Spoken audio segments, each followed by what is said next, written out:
안녕하세요. 김변입니다. 최근에 의미 있는 대법원 판결이 하나 나와서 소개해 드릴까 합니다. 아파트 분여의 활동 수입이 누구 것인가에 대한 부분입니다. 일단 이해를 위해서 공동주택관리법 조문을 하나 보겠습니다. 이 공동주택관리법은 아파트 같은 공동주택 관리에 있어 바이블과 같은 존재입니다. 아파트 분쟁이 나면 이거부터 살펴요. 아파트 관리 규약도 이 공동주택관리법 이 규정들을 근거로 만들어지고 공동주택관리법령과 유기적으로 해석하면서 적용합니다. 따라서 아파트 사시는 분들한테는 알게 모르게 많은 영향을 주고 있는 법입니다. 공동주택관리법 시행령에 따르면 관리비 부과징수 및 관리를 관리주체가 징수하고 관리하는 것으로 되어 있습니다.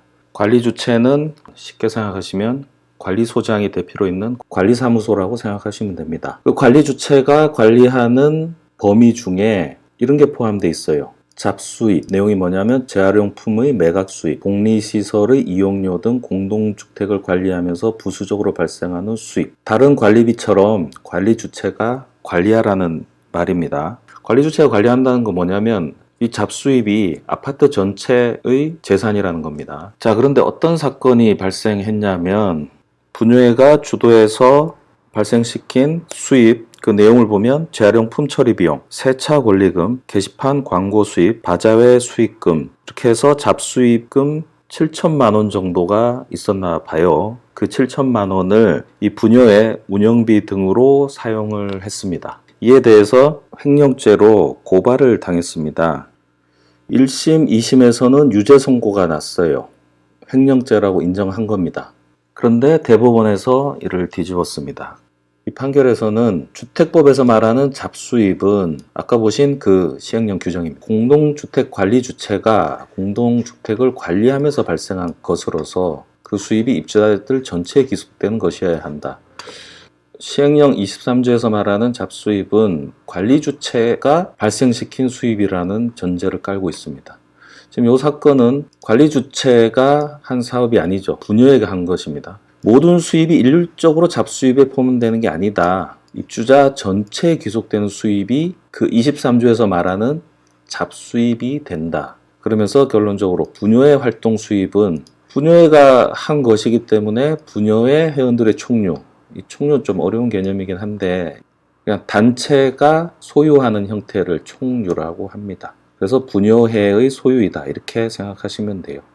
자, 1, 2심이 유죄로 판결한 건 분여회 활동 수입도 입주자 전체 재산이다. 이 전제로 분여회가 이걸 사용한 건 횡령이다. 이렇게 판단한 겁니다. 대법원은 분여회 활동 수입은 분여회 거다. 따라서 분여회가 사용하더라도 입주자들에 대한 횡령은 아니다. 이렇게 판단한 겁니다. 만약 재활용품 처리나 바자회 진행이나 이것을 관리사무소가 했다면 그 돈은 아파트 전체 수입이 되겠지만 분여회가 자체적으로 기획하고 자체적으로 활동한 경우에는 분여회 수입으로 보는 겁니다. 그런데 이 판단의 전제는 여기서 말하는 분여회가 아파트 입주자 대표 회의와는 별개인 조직인 경우를 말합니다. 만약 분여회라는 이름을 가지고 있지만 아파트 입주자 대표 회의에 속한 형태이거나 분여회 활동 자체를 아파트 입주자 대표 회의에서 관리하고 그 수입을 아파트 수입으로 하기로 하는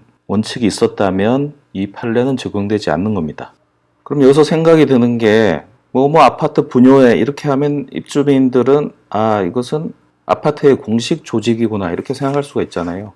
그리고 재활용품 처리라든지 바자회 할 때 장소라든지 이런 부분이 어떤 공적 영역에 속하는 부분이잖아요.